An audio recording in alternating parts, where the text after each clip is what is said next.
ಲಕ್ಷಗಳ ಅನುದಾನವನ್ನು ಕೊಟ್ಟು ಇವತ್ತು ನಮಗೆ ದೇವರಾಜ ಅರಸು ಭವನಲ್ಲಿ ಒಂದು ದೇವರಾಜ ಅರಸು ಸ್ಪರ್ಧಾತ್ಮಕ ಪರೀಕ್ಷೆಗಳ ಅಧ್ಯಯನ ಕೇಂದ್ರ ಅಂತ ಇವತ್ತು ಬೆಳಗ್ಗೆ ನಮ್ಮ ಕೋಲಾರ ತಾಲೂಕಿನ ಶಾಸಕರಾಗಿರುವಂತಹ ಕೊತ್ತೂರು ಮಂಜುನಾಥ್ ಸರ್ ಅವರು ಮತ್ತು ವಿಧಾನ ಪರಿಷತ್ ಸದಸ್ಯರಾಗಿರುವಂಥ ಅನಿಲ್ ಕುಮಾರ್ ಸರ್ ಅವರು ಮತ್ತು ಇತರ ಎಲ್ಲ ಗಣ್ಯರು ಕೂಡ ಇವತ್ತು ಬೆಳಗ್ಗೆ ನಮ್ಮ ದೇವರಾಜ ಅರಸು ಭವನದಲ್ಲಿ ಸ್ಪರ್ಧಾತ್ಮಕ ಪರೀಕ್ಷಾ ತರಬೇತಿ ಕೇಂದ್ರ ಅಂತೇಳಿ ಇವತ್ತು ಇನಾಗ್ರೇಷನ್ ಆಗಿದೆ. ಅದರ ಬಗ್ಗೆ ನಾನು ಒಂದೆರಡು ಮಾತು ಇವತ್ತು ಹೇಳಲೇಬೇಕು. ಯಾಕಂದರೆ ಇವತ್ತು ಇಡೀ ಕೋಲಾರ ಜಿಲ್ಲೆ ಅಂತ ಎಲ್ಲ ಪ್ರತಿಭೆಗಳಿಗೆ ಅದು ಸಂದೇಶ ತಲುಪಬೇಕು ಅನ್ನೋ ನಿಟ್ಟಿನಲ್ಲಿ ನಾನು ಅದನ್ನು ಹೇಳ್ತಾ ಇದ್ದೀನಿ. ಇವತ್ತು ಅಲ್ಲಿ ನಾವೇನು ಮಾಡಿದ್ದೀವಿ ಅಂತಂದರೆ ಬೆಳಗ್ಗೆ ಇನಾಗ್ರೇಟ್ ಆಗಿರುವಂಥ ಒಂದು ಹಾಲ್, ಅದು ಸ್ಟಡಿ ಸೆಂಟರ್ ಇನಾಗ್ರೇಷನ್ ಆಗಿದೆ. ಇಡೀ ಕೋಲಾರ ಜಿಲ್ಲೆಯಲ್ಲಿ ಸುಮಾರು ಯಾರ್ಯಾರಿದ್ದಾರೆ ಪಾಪ ಈ ಬೆಂಗಳೂರಲ್ಲೆಲ್ಲ KAS IAS ಇರ್ಬೋದು, PSI ಇರ್ಬೋದು, FDA PSI PDO ಇಂಥ ಎಲ್ಲ ಒಂದು ಕಾಂಪಿಟೇಟಿವ್ ಎಕ್ಸಾಮ್ಸ್ಗೆ ಓದ್ಕೊಳ್ಳೋದಕ್ಕೆ ಹೋಗೋದಕ್ಕೆ ಬ್ಯಾಂಗ್ಳೂರಲ್ಲಿ ಸುಮಾರು ಜನ ಒಂದು PGs ಎಲ್ಲ ಮಾಡಿಕೊಂಡು ಅಲ್ಲಿ ತಿಂಗಳಿಗೆ ಸಾವಿರಾರು ರೂಪಾಯಿ ಖರ್ಚು ಮಾಡಿಕೊಂಡು ಮತ್ತು ಆ ಕೋಚಿಂಗ್ ಸೆಂಟ್ರಿಗೆ ಲಕ್ಷಾಂತರ ಖರ್ಚು ಮಾಡಿ ತುಂಬ ಎಷ್ಟೋ ಜನಕ್ಕೆ ಅದು ತುಂಬ ಹೊರೆ ಆಗ್ತಾ ಇದೆ. ಎಷ್ಟೊಂದು ಪ್ರತಿಭಾನ್ವಿತ ಬಡ ಮಕ್ಕಳಿಗೆ ಅದು ಕಷ್ಟ ಆಗ್ತಾ ಇದೆ. ಈ ಎಲ್ಲ ಅಂಶಗಳನ್ನು ನಾವು ಅದನ್ನು ನಮ್ಮ ಕೋಲಾರ ಜಿಲ್ಲೆಯಲ್ಲಿ ಅಂಥ ಸಂದರ್ಭ ನಮಗೆ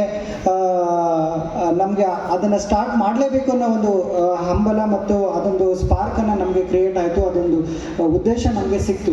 ಅದನ್ನು ನಾವು ಸಮರ್ಪಕವಾಗಿ ಬಳಸ್ಕೊಂಡು ಇವತ್ತು ಸ್ಟಡಿ ಸೆಂಟರ್ನ ಓಪನ್ ಮಾಡಿದ್ವಿ. ಅದರ ವಿಶೇಷತೆ ಏನು ಅಂತಂದರೆ ಸುಮಾರು 70 ಮಕ್ಕಳಿಗೆ ಕ್ಯೂಬಿಕಲ್ಸನ್ನು ಮಾಡಿದ್ವಿ, ಇಂಡಿವಿಜುವಲ್ ಚೇಂಬರ್ಸ್ ಥರ ಮಾಡಿದ್ದೀವಿ. ಮತ್ತು ಅಲ್ಲಿ ಸುಮಾರು ಸಾವಿರಾರು ಪುಸ್ತಕಗಳು, ಕಾಂಪಿಟೇಟಿವ್ ಎಕ್ಸಾಮ್ ಪುಸ್ತಕಗಳನ್ನು ಕೂಡ ಲೈಬ್ರರಿ ಮಾದರಿಯಲ್ಲಿ ನಾವು ಕೂಡ ಅಲ್ಲಿ ಇಡ್ತಾ ಇದ್ದೀವಿ. ಅಲ್ಲಿ ಇಡೀ ಜಿಲ್ಲೆಯಲ್ಲಿ ಎಲ್ಲರಿಗೂ ನಾವು ಅರ್ಜಿಯನ್ನು ಕರಿತೀವಿ. ನಮ್ಮಲ್ಲಿ ಯಾರು ವಿತೌಟ್ ಅಂದರೆ ಪ್ರತಿಭಾನ್ವಿತ ಬಡ ಮಕ್ಕಳು ಯಾರಿದ್ದಾರೆ, BPL ಮಕ್ಕಳು ಯಾರಿದ್ದಾರೆ, ಎಲ್ಲ ವರ್ಗದವರ ಮಕ್ಕಳಿಗೆ ನಾವು ಅರ್ಜಿಯನ್ನು ಕರೆದು ಅವ್ರಿಗೆ ಸುಮಾರು 70 ಮಕ್ಕಳನ್ನು ನಾವು ಆಯ್ಕೆ ಮಾಡ್ಕೋತೀವಿ. ಪ್ರತಿಭೆ ಆಧಾರದ ಮೇಲೆ ಆಯ್ಕೆ ಮಾಡಿಕೊಂಡು ಆ ಮಕ್ಕಳಿಗೆ ವಿಶೇಷವಾಗಿ ಮತ್ತು ಉಚಿತವಾಗಿ ತರಬೇತಿಯನ್ನು ನಾವು ಕೋಚಿಂಗನ್ನು ನಮ್ಮ ಜಿಲ್ಲೆಯಲ್ಲೇ ನಮ್ಮ ಕೇಂದ್ರ ಸ್ಥಾನದಲ್ಲೇ ನಾವು ಮಾಡ್ತಾ ಇದ್ದೀವಿ. ಇದು ಅದರ ವಿಶೇಷತೆ.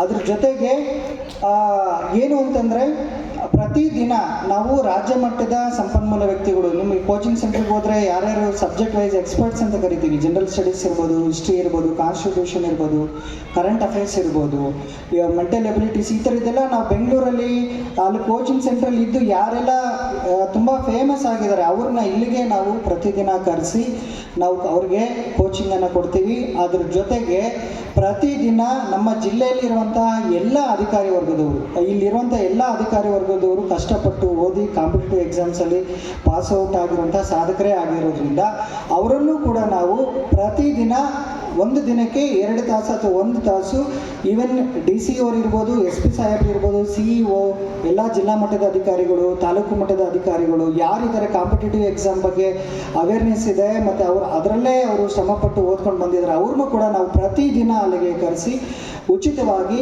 ಅಲ್ಲಿ ನಾವು ಈ ಜಿಲ್ಲೆಯ ವಿದ್ಯಾರ್ಥಿಗಳಿಗೆ ಕೊಡಬೇಕು ಅನ್ನೋ ನಿಟ್ಟಿನಲ್ಲಿ ಇವತ್ತು ಅದನ್ನು ಲೋಕಾರ್ಪಣೆಗೊಳಿಸಿದ್ದೀವಿ. ಇದನ್ನು ನೀವೆಲ್ಲ ಇದ್ದೀರಾ ಇಲ್ಲಿ ಹಾಸ್ಟೆಲ್ ಸ್ಟೂಡೆಂಟ್ಸ್, ನೀವೆಲ್ಲ ಅದ್ರ ಬಗ್ಗೆ ಎಷ್ಟು ತುಡಿತಾ ಇದೆ ಅಂತ ಗೊತ್ತಿದೆ. ಬೆಂಗಳೂರಲ್ಲಿ ಎಲ್ಲಿ ನೋಡಿದ್ರು ಕೋಲಾರ ಮಕ್ಕಳೇ ಹೆಚ್ಚಾಗಿರ್ತಾರೆ. ವಿಜಯನಗರಲ್ಲಿ ನಾವು ಕೂಡ ನೋಡಿದ್ದೀವಿ.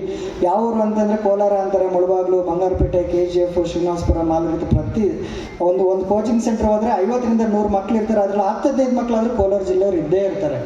ಸೊ ಇದು ಅಲ್ಲಿ ಅವ್ರು ಪಾಪ ಕಷ್ಟಪಟ್ಟು ದುಡ್ಡು ಕೊಟ್ಟು ಮಾಡ್ತಾ ಇದ್ದಾರೆ. ಬಟ್ ಇಲ್ಲಿ ನಮ್ಮ ಕೋಲಾರ ಜಿಲ್ಲೆಯಲ್ಲಿ ಅದನ್ನು ಉಚಿತವಾಗಿ ನಾವು ರೆಪ್ಯೂಟೆಡ್ RPSನ್ನು ಕರೆದು ಅಲ್ಲಿ ಬೆಳಗ್ಗೆ 8ರಿಂದ ರಾತ್ರಿ 8 ಗಂಟೆವರೆಗೂ ಅವ್ರು ಅಲ್ಲೇ ಓದ್ಕೋತಾರೆ.